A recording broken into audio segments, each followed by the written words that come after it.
우리 함께 보실 하나님의 말씀은 신약성경 에베소서 4장 11절, 12절 말씀입니다. 우리 에베소서 읽으실 때 이 11절, 12절 말씀이 저 위에 7절과 연결되어 있기 때문에 세 절을 저와 여러분이 같이 읽도록 하겠습니다. 우리 각 사람에게 그리스도의 선물의 분량대로 은혜를 주셨나니 그가 어떤 사람은 사도로, 어떤 사람은 선지자로, 어떤 사람은 복음 전하는 자로, 어떤 사람은 목사와 교사로 삼으셨으니 이는 성도를 온전하게 하여 봉사의 일을 하게 하며 그리스도의 몸을 세우려 하심이라. 아멘. 지난 주일에 살펴본 내용을 잠깐 상기시켜 드리면은요. 자, 여러분 7절과 8절에 선물이라는 단어가 나왔었습니다. 자, 이 선물은 뭘 가리킨다고 했죠? 뭐죠? 은사였죠. 은사. 자, 이 은사들은 누구에게 주셨다고요? 7절에 보면은 7절 첫 부분 우리 각 사람에게, 교회의 구성원 한 사람 한 사람에게. 이 말씀에 따르면은 어느 누구도 예외가 없는 것으로 보입니다. 이 은사를 주신 분은 주님이시죠. 그리스도신데, 자, 이 한 주님이시잖아요, 여러분. 한 주님, 한 주님이 당신의 뜻대로 이렇게 각 지체에게 나눠주시는 이 은사로 인해서 교회는 하나이면서 전체로 통일성을 유지하면서 그 안에서 또한 다양성을 발휘할 수 있게 된다는 것입니다. 다른 말로 하면 이 은사들로 인해서 하나됨이 더욱 풍성해질 수 있게 하셨다는 것이죠. 그리고 이 선물이 어떻게 우리의 것이 될 수 있었다고 우리가 봤죠? 8절부터 10절이었습니다. 그냥 우리에게 주어진 것이 아니었습니다. 8절에 보니까 그러므로 이르기를 그가 위로 올라가실 때, 그리스도께서 위로 올라가실 때 8절 맨 뒤에 보면 사람들에게 선물을 주셨다. 올라가실 때입니다. 여러분, 그때 그 일들로 말미암아 선물을 주실 수 있게 되었다는 것이죠. 그리스도께서 낮아지시고 우리 조금 전에 성탄 찬양 우리 같이 불렀습니다마는 꿇어 경배합시다. 탄생하신 아기께. 그분이 이렇게 낮아지시고 또 지극히 높아지시고 그분이 이러이러한 과정들을 다 밟으셨기에 이 선물이 가능하게 되었습니다. 그러므로 주님이 여러분 각자에게 이 주신 은사들은 참으로 귀하고 값진 선물들임을 기억하시기 바랍니다. 이제 오늘 11절 본문에서는 은사의 몇 가지 종류를 예로 들어서 말씀해 주고 있는데요. 11절에 보면은 그가 어떤 사람은 사도로, 어떤 사람은 선지자로, 어떤 사람은 복음 전하는 자로, 어떤 사람은 목사와 교사로 삼으셨으니. 여러분 11절의 첫 단어가 누구죠? 아니 11절의 첫 단어가 뭘로 시작하죠? 그가 그리스도께서 그가 다시 확인되는 것은 뭡니까? 이러한 은사를 주시는 분은 주 예수 그리스도. 그가 주신 거예요, 여러분. 우리가 선택한 것도 사실 아닙니다. 그분이 주권적으로 결정하시고 그 기뻐하시는 뜻대로 그가 각 사람에게 주신 것입니다. 여기 5가지 은사가 나열되고 있는데요. 사도, 선지자, 복음 전하는 자, 목사, 교사 이렇게 나열되고 있죠. 은사의 모든 종류를 다 나열해주고 있는 것은 아닙니다. 자, 신약 성경에서 은사의 종류를 말해주고 있는 것은 크게 3부분입니다. 여기 에베소서 4장, 그 다음에 로마서 12장, 고린도전서 12장. 예를 들어서 로마서 12장에는 7가지의 은사가 나열되고 있어요.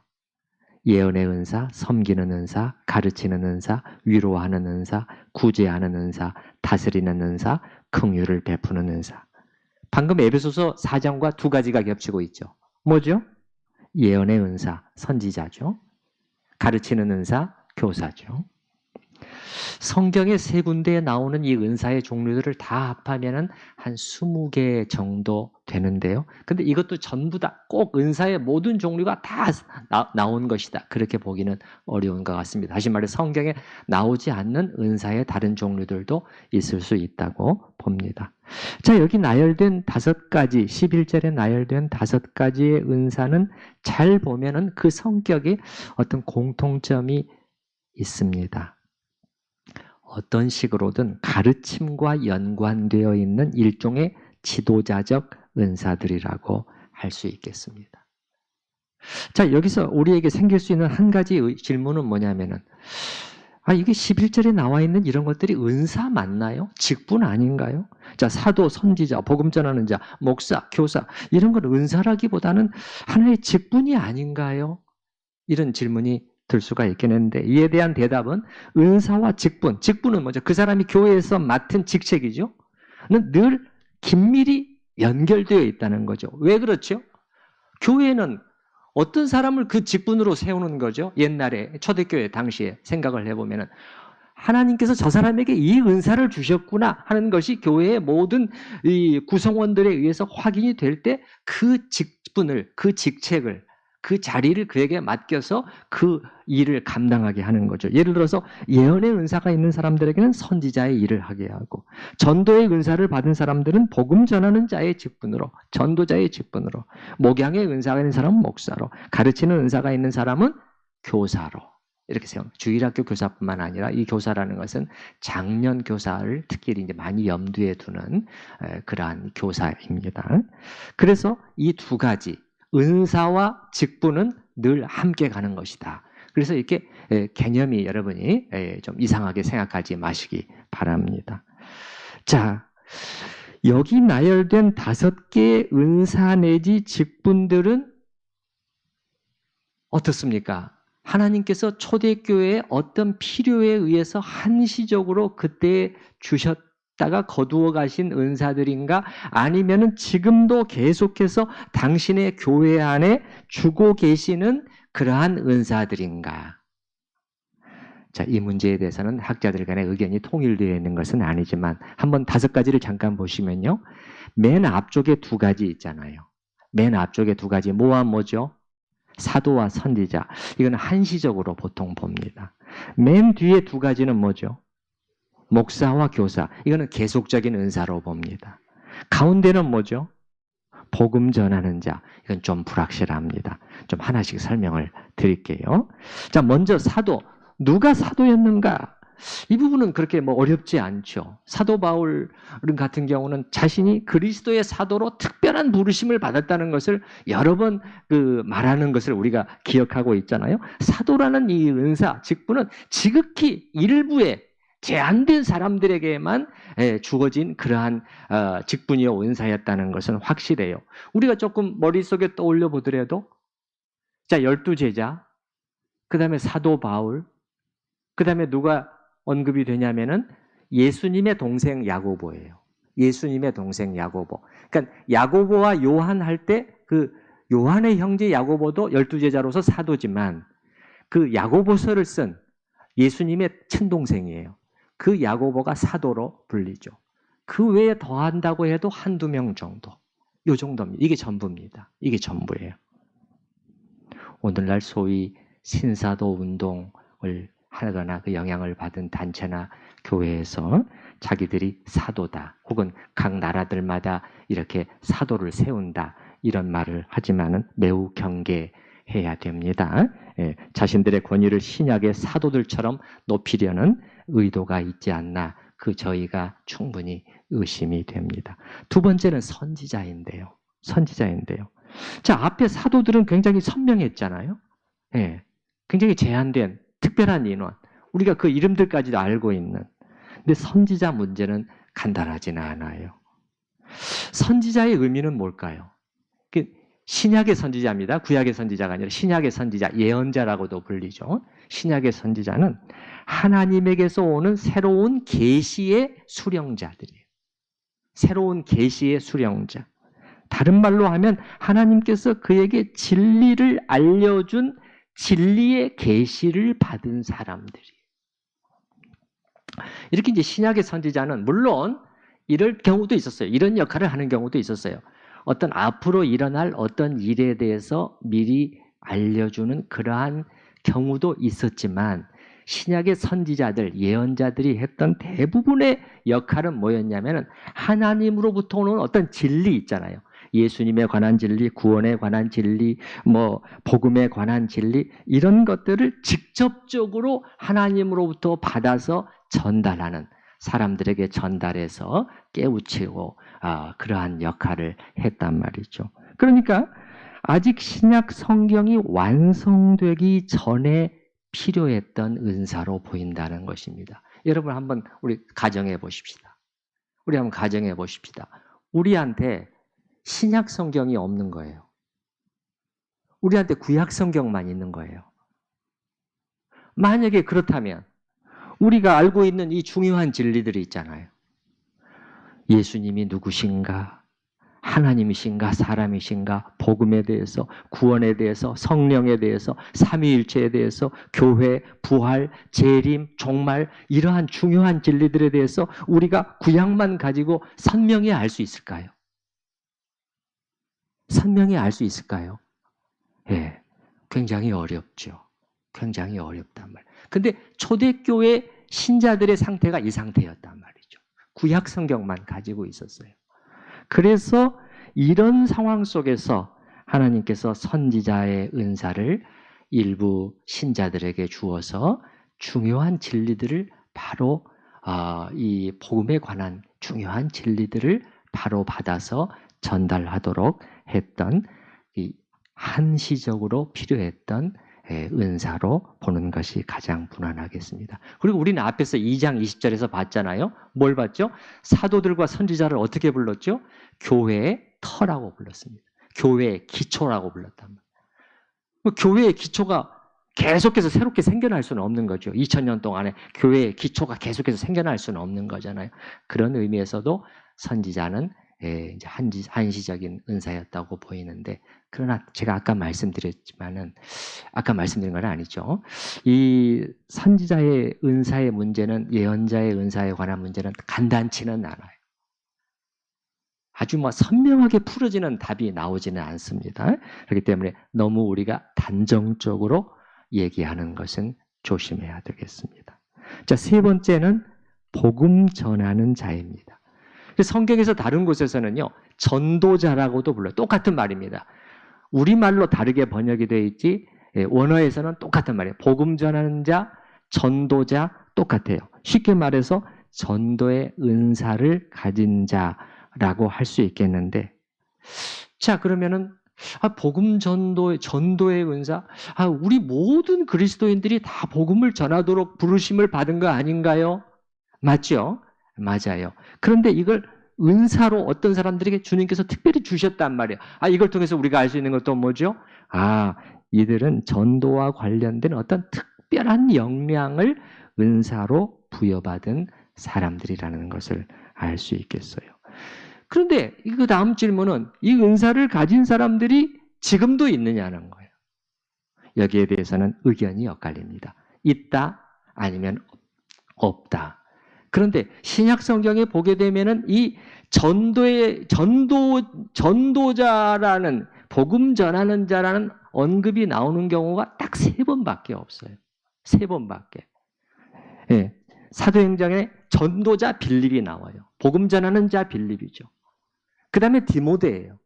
사도 바울이 디모데를 부를 때 너는 전도자의 일을 하며, 너는 복음 전도자의 일을 하며, 디모데가 복음 전하는 자의 은사를 받은 자였다는 것을, 사람이었다는 것을 우리가 알 수 있어요. 그리고서는 여기 에베소서 4장, 여기만 딱 3번 나오거든요.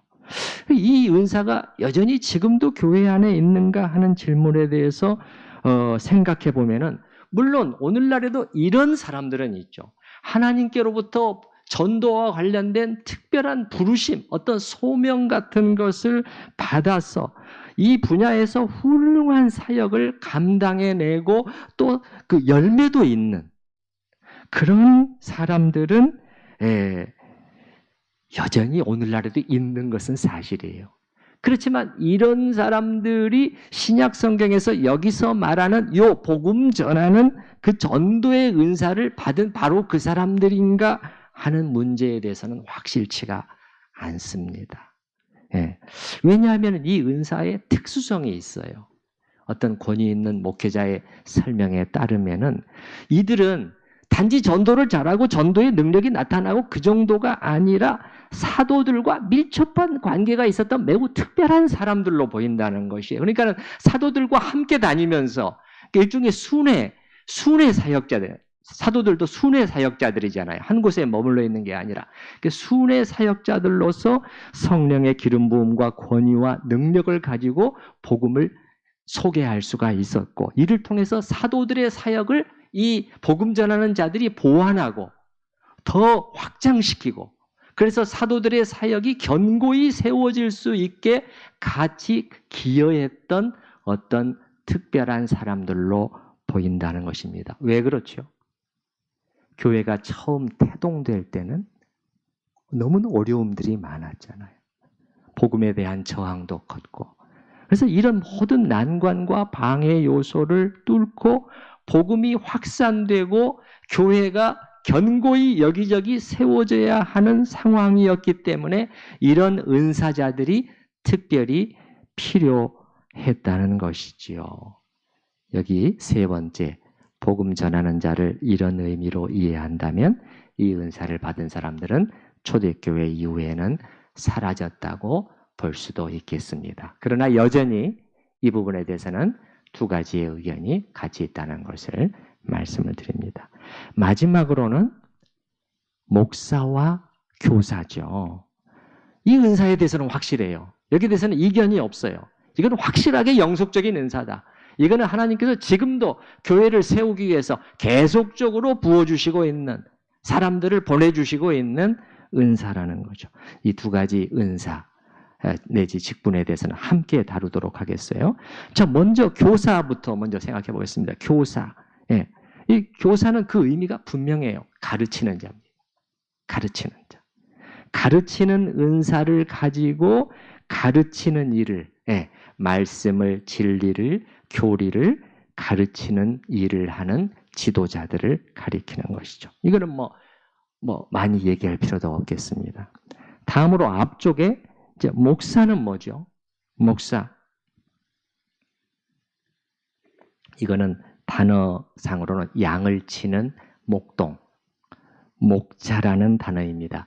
요한복음 10장에서 예수님께서 자기 자신을 가리켜서 나는 선한 누구라?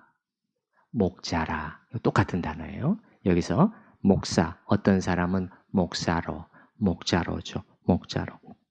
그러면 여러분, 어떻게 양을 치는 거죠? 양을 어떻게 치는 거죠? 그냥 같이 시간을 보내주고 얘기를 들어주고 기도해주고 이런 게 양을 치는 것일까요? 이보다 넓고 깊은 어떤 개념입니다. 로이드 존슨 목사는 이렇게 설명합니다. 목사직은 일반적으로 다스리고 가르치며 지도하는 일과 관련되어 있습니다. 그것은 양치는 목자의 그림에서 빌려온 것입니다. 그러면 여러분이 이 목자가, 목동이 양을 치면서 어떻게 하는가를 잘 상상해 보면은, 이 목사의 역할이 이런 것이구나 하는 것을 우리가 빨리 캐치할 수 있다는 거죠.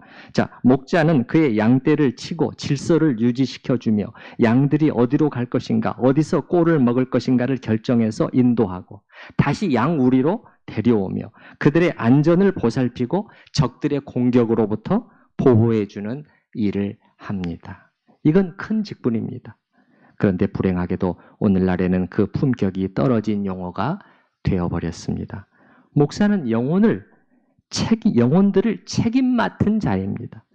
그는 단순히 사람들을 방문해서 오후에 함께 차를 마시거나 그들과 함께 시간을 보내주는 친절하고 상냥한 사람만은 아닙니다. 단순히 사람들을 방문해서 오후에 함께 차를 마시면서 시간을 보내주는 친절하고 상냥한 사람 정도로 목사의 직분을 오늘날 오해하는 사람들이 있죠. 그러면서 마지막으로 6개의 단어로 로이드 존슨 목사는 그 표현을 하는데, 이 번역이 용이하지는 않습니다만은 이렇게 읽어드려 보겠습니다. 목자는 양떼의 보호자, 관리자, 지키는 자, 체계를 잡는 자, 책임자, 다스리는 자입니다. 이게 목양의 은사라는 것입니다. 자, 지금 우리가 이 목사와 교사를 함께 제가 다루고 있는데요. 이제 그 이유는 왜 그러냐면은 이게 두 개의 은사냐 아니면 하나의 은사냐에 대해서 의견들이 나뉘고 있기 때문이에요. 많은 학자들은 헬라어 구문으로 볼 때 이 둘은 두 개의 은사가 아니라 하나의 은사인 것 같다고 사실 얘기를 해요. 여러분 다시 한번 11절을 보시기 바랍니다. 만약에 이것이 하나의 은사가 아니라 각기 별개의 은사였다면 사도가 이렇게 표현을 했을 거라는 거예요. 11절을. 그가 어떤 사람은 사도로, 어떤 사람은 선지자로, 어떤 사람은 복음 전하는 자로, 어떤 사람은 목사로, 어떤 사람은 교사로 삼으셨으니 이렇게 표현했을 텐데 마지막 부분에 가서만 어떤 사람은 목사와 교사로 딱 묶어서 표현한 걸로 봐서 두 개의 은사가 아니라 하나의 은사가 아니냐. 이 주장이 더 우세한 반면에 또 이 두 개의 은사가 별개라는 의견도 분명히 있습니다. 왜냐하면 신약 성경에 보게 되면 교사라는 은사가 별도로 언급이 되는 곳이 있거든요. 혹시 여러분 기억나는 구절이 있습니까? 사실 사도 바울도 교사였어요. 안디옥 교회에 보면 사도행전 13장에 보면 안디옥 교회에 선지자들과 교사들이 있으니 교회의 지도자들이죠. 그들을 선지자들, 예언자들과 이 가르치는 자들이 전부 다 사실은요. 가르침과 관련된 사람들이. 그 다음에 교사들이. 그 중에서 사도 바울의 이름도 언급이 돼요. 아직은 사울로 언급이 되죠. 아직은 사울로. 결론적으로 말씀을 드리면 목사와 교사는 두 은사가 아니라 한 은사이든지 아니면 두 개의 별개의 은사일 수 있지만은 아주 밀접한 관련이 있다는 거예요. 목사와 교사로 이 말은 두 개가 아주 가까이 붙어 있다는 것입니다. 목사의 사역 중에서 가르치는 일이 핵심적으로 중요하고 그러므로 목사는 반드시 잘 가르칠 수 있는 자여야 한다는 것입니다. 이 점에 대해서는 학자들 간에 이견이 전혀 없어요. 사실 그렇기 때문에 어떤 사역자가 혹은 주님의 일을 하고자 하는 자가 다른 일을 아무리 잘한다고 할지라도 이 측면이 부족하면 가르치는 은사가 없으면 목회자로서의 소명을 재고해 보는 것이 좋습니다. 저는 지금 꼭 공부를 많이 해서 학위를 따고 이런 얘기를 하는 것은 아니에요. 물론 학위와는 상관없이 개인적으로 성경을 연구하고 필요한 지식을 연마하고 이런 공부는 부지런히 해야 되겠지만 다시 한번 보시기 바랍니다. 11절. 11절을 보시게 되면 이 그가잖아요. 그가예요. 그가 목사로 삼으셨으니예요. 이건 세상의 학위가 대체할 수 있는 것은 아니에요. 자, 이런 의미에서 가르치는 은사가 없다면 사역을 하고자 하는 사람에게 이런 교사의 은사가 없다면 자신의 목사로서의 부르심을 다시 진지하게 생각해 볼 필요가 있다는 것입니다. 자, 이제 12절로 넘어가 보겠습니다. 이 11절에서 몇 가지 중요한 은사를 예로 들어서 설명한 다음에 12절은 뭐죠? 이러한 은사들을 주신 목적이 무엇인지 알려줍니다. 여러분, 우리 다시 한번 연결성을 위해서 7절을 읽고 12절을 같이 읽어보시죠. 7절과 12절을 연이어서 같이 읽어보십시다. 시작. 우리 각 사람에게 그리스도의 선물의 분량대로 은혜를 주셨나니 이는 성도를 온전하게 하여 봉사의 일을 하게 하며 그리스도의 몸을 세우려 하심이라. 자, 이게 목적이라는 겁니다. 이게 중요하죠, 이제. 이제 마지막 목적에 이르렀잖아요. 왜 주셨냐? 어떻게 될 수 있도록 하기 위해서 주님이 이렇게 선물들을 우리에게 각 사람에게 주셨냐는 거죠. 근데 이 12절의 목적, 여기서 세 가지인가?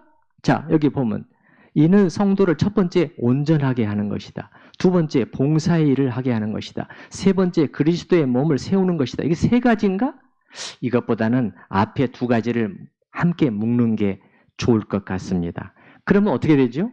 첫 번째는 뭐냐면은 성도들을 온전하게 해서 우리말 번역처럼 그러니까 이 말은 무슨 말이냐면 온전히 구비시켜서 이 말입니다.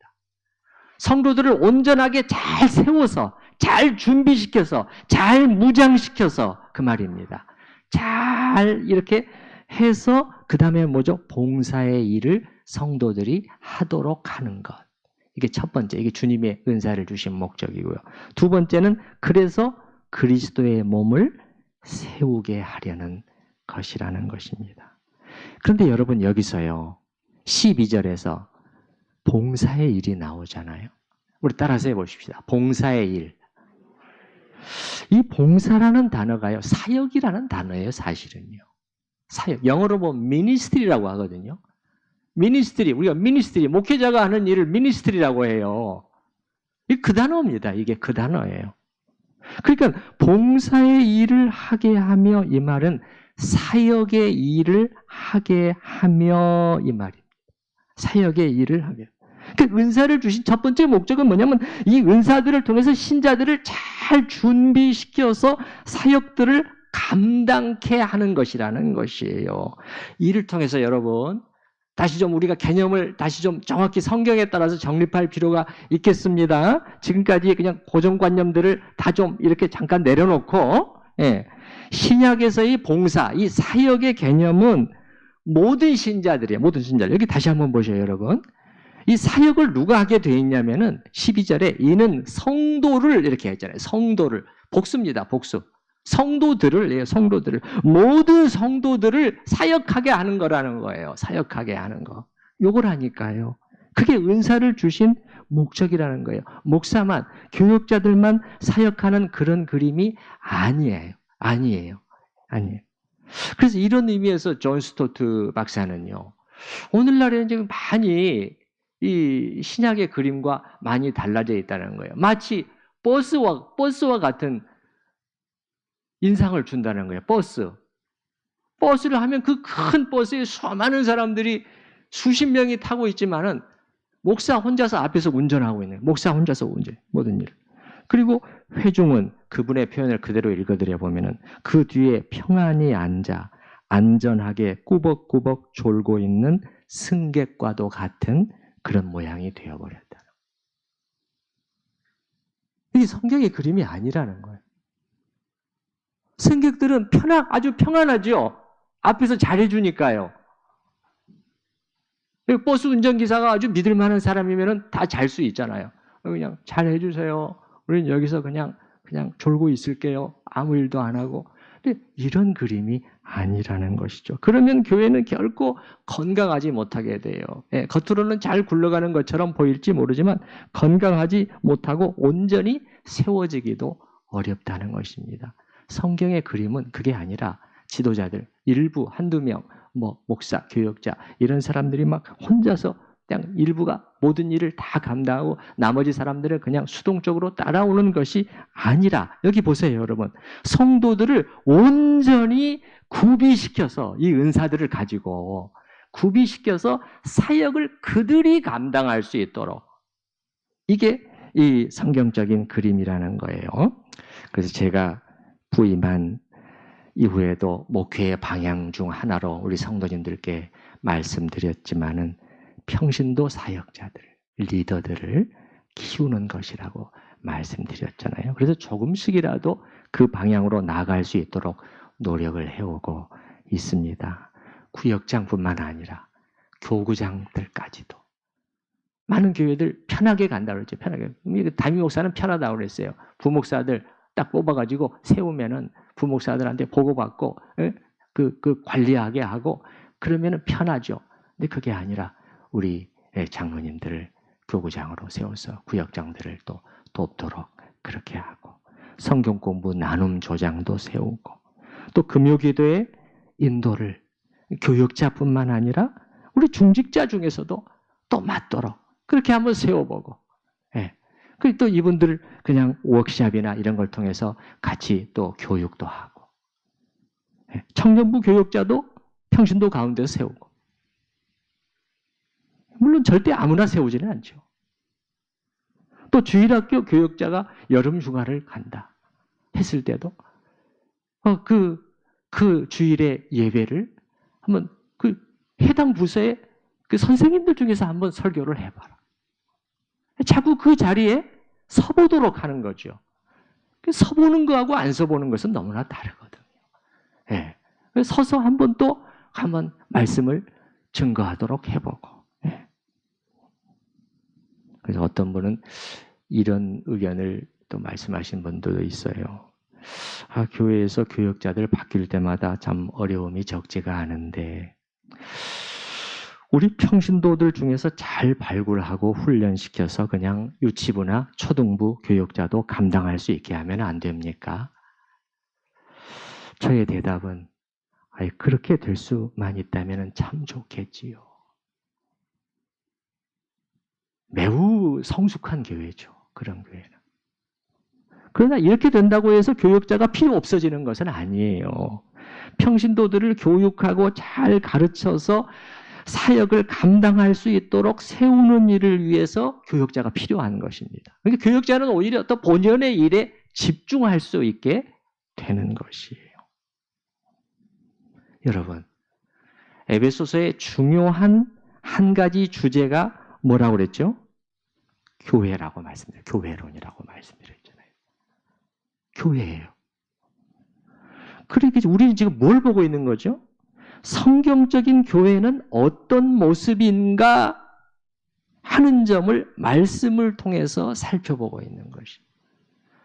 나의 선입견들을 가지고 또 다른 교회가 어떠니 저쩌니 그렇게 하지 말고 순수하게 하나님은 어떤 교회의 그림을 우리에게 제시해주고 계시는가? 어떤 모델인가? 버스 모델인가? 그게 맞나? 생각해 보는 거죠.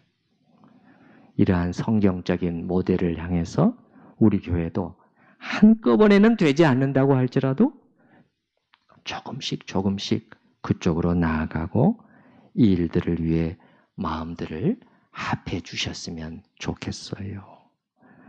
저는 정말 담임 목사 혼자서 말하자면은 북치고 장구치고 다 앞에 나서서 하는 거 이거는 아니지 않나 하는 생각이 자주 들어요. 예. 그게 진짜 좋은 교회인가? 그럼 목사 한 사람 바뀌는 거, 목사 한 사람 무슨 사고 나서 빠지면은 하나도 안 돌아가잖아요. 하나도 안 돌아가요.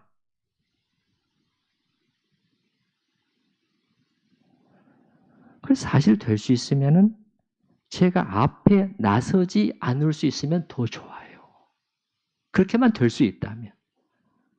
저는 그런 그림을 저는 뒤에서 자꾸 다른 분들이 하게 돕고 세워주고 이게 목사의 중요한 역할이라는 거지요. 12절 하반절을 보도록 하겠습니다. 두 번째 목적이죠. 은사를 주신 궁극적인 최종의 목적을 말씀해 주고 있죠. 그건 뭐죠? 그리스도의 몸을 뭐하려? 세우려 하심이라. 이 모든 것을 통해서 주님이 목적하시는 바는 그리스도의 몸인 교회가 세워지도록 하고자 하심이라는 거죠. 이거는 물론 무형교회도 해당이 되지만은 보이지 않는 전체적인 그리스도의 몸인 하나의 교회도 말하지만은 그러나 동시에 보이는 지역교회도 사도는 분명히 염두에 두고 있다는 거예요. 예, 지역교회가 세워지지 않는데 보이는 교회가 세워지지 않는데 어떻게 보이지 않는 교회가 세워질 수 있겠냐고요. 보이는 교회들이 다 무너지고 있는데 어떻게 보이지 않는 교회가 세워질 수 있겠어요. 불가능하잖아요. 예. 그래서 이 말씀 여러분 그리스도의 몸을 세우려 이걸 말씀을 통해서 알 수 있는 한 가지는 주님께서 우리 각자에게 어떤 은사들을 주신 이유는 자기를 위함이 아니고 교회를 위함이라는 거예요. 교회의 유익을 위함이라는 거예요. 자기 은사를 내세우고 자랑하고 자기가 드러나고 인정받고 그게 목적이 도무지가 아니에요. 그래서 고린도 교회에서 그게 문제가 됐잖아요, 여러분. 고린도 교회에서 문제가 됐잖아요. 그죠? 기억나십니까? 그렇게 많은 은사들을 주셨지만 이게 자기 자랑, 은사들을 서로 자랑하고 내세우고 그 뭐 더 높은 은사니, 더 귀한 은사니, 보잘것없는 은사니 이렇게 하는 일이 생겨서 사도 바울이 그걸 야단치고 그래서 고린도서 13장에 나온 거예요. 중간에 딱 은사들을 얘기하다가 그 13장을 딱 끼워놓은 거예요. 사랑은 자기의 유익을 구치 않으며 사랑은 자랑하지 않으며 사랑은 교만하지 않은 것이다. 은사를 가르치다가 사랑을 가르쳐주는 것이에요. 그래서 그 고린도전서 12장 바로 그 앞에서도요. 은사에 대해서 설명하면서 뭘 말하냐면 각 사람에게 성령을 나타내심은 유익하게 하려 하심이라. 또 각 사람이에요, 여러분. 또 각 사람입니다. 또 각 사람이에요. 각 사람에게 성령의 나타내심은 뭐냐면 성령을 나타내시면 은사를 주시면 그러시요. 그 이유는 유익하게 하려 하심이라. 교회의 유익을 위해서 주신 것이라는 거예요. 그래서 여러분도 항상 이 점을 잊지 마시기 바랍니다. 항상 나보다도 내가 어떻게 되는가? 그것보다도 교회가 그리스도의 몸인 교회가 거기에 유익한가? 이 점을 늘 생각을 하시면서 행동하시고 말하시고 그렇게 해주시면 좋을 것 같아요. 그리고 이 말씀 그리스도의 몸을 세우려 하심이라. 이거는 사도는 사실 두 개의 비유를 지금 섞어서 묘사하고 있는 것이거든요. 사람의 몸과 건축물이 같이 섞여 있는 거죠. 잘 보시기 바라요.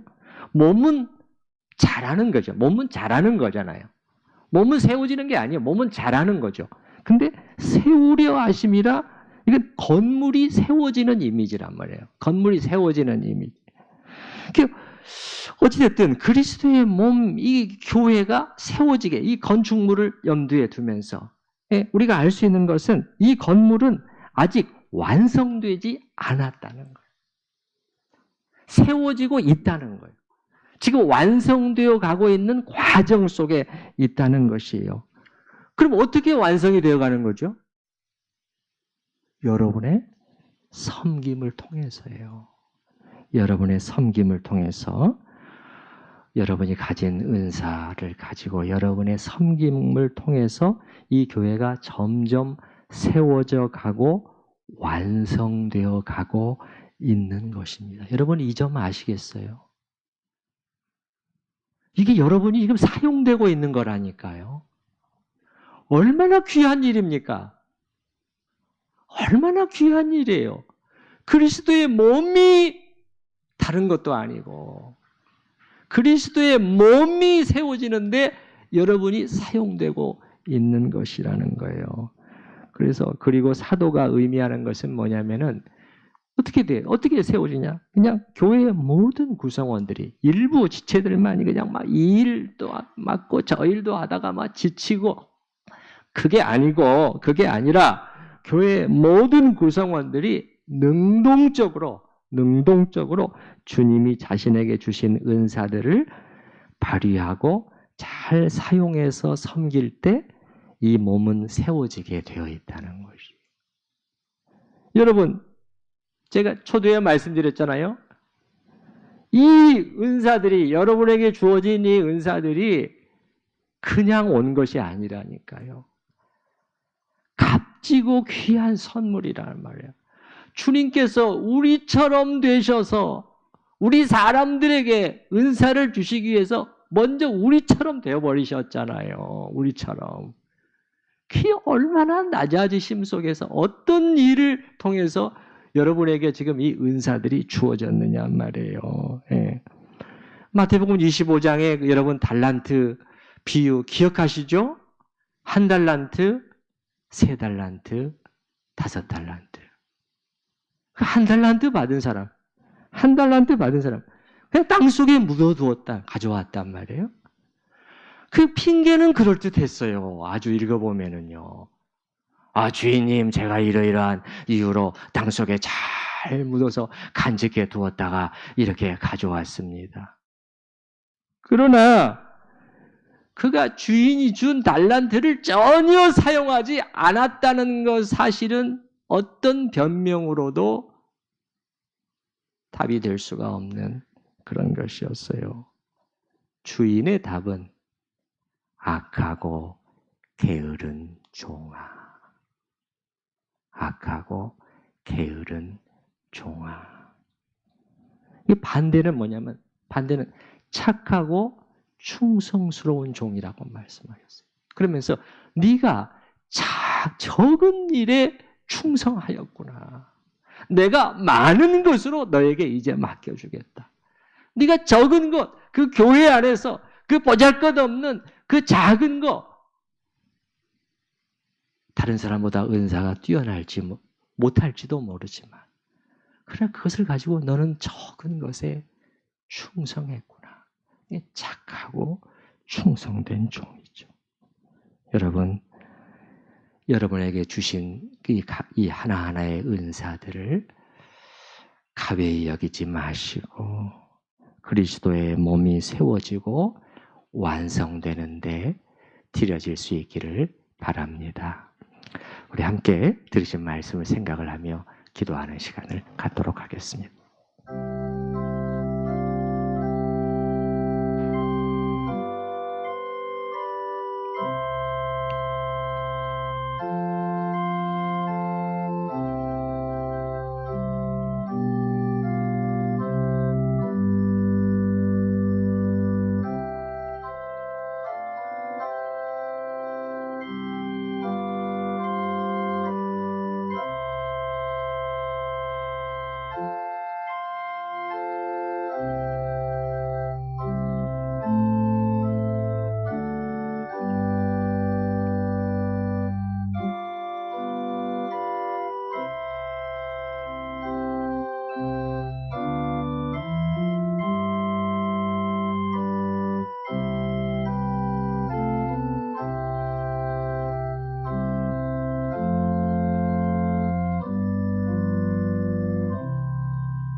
그가 우리 각 사람에게 한 명도 빠짐없이 한 사람 한 사람에게 이 선물을 주셨습니다. 단순히 우리에게서 나온 재능도 아니에요. 주께로부터 위로부터 주어진 선물이었다고. 그리고 이 선물이 결코 그냥 가볍게 자동적으로 우리에게 온 것이 아닌 값지고 귀한 은사라는 것을 저희는 말씀을 통해서 확인했고, 이 은사를 이렇게 주심은 성도들을 온전히 구비시켜서 사역을 감당케 하고 이로써 그리스도의 몸을 세우려 하심이라. 이게 주님의 그림입니다. 이게 주님의 그림입니다. 주님, 우리 각 사람 또 이 아침에 다시 한번 생각하게 하여 주시옵소서. 나는 지금 어떻게 하고 있는가? 어떻게 할 생각인가? 어떻게 해야 하는가? 주님이 우리에게 달란트를 맡겨주시면 분명한데 나중에 어떻게 계산해야 할 것인지도 생각하게 하시고 착하고 충성된 종이 되어서 작은 것이지만 그 작은 것을 가지고도 교회의 유익을 위해 자신을 드림으로 그 교회가 튼실하게 세워지는데 사용되는 저희 각자가 되게 하여 주시옵소서. 예수님의 이름으로 기도드립니다. 아멘. 찬송가 208장 함께 찬양하시겠습니다.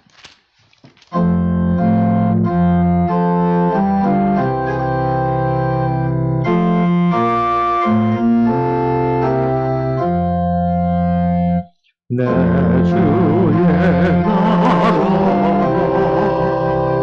주 계신 성전 피 흘려 사신 교회 늘 사랑하리라.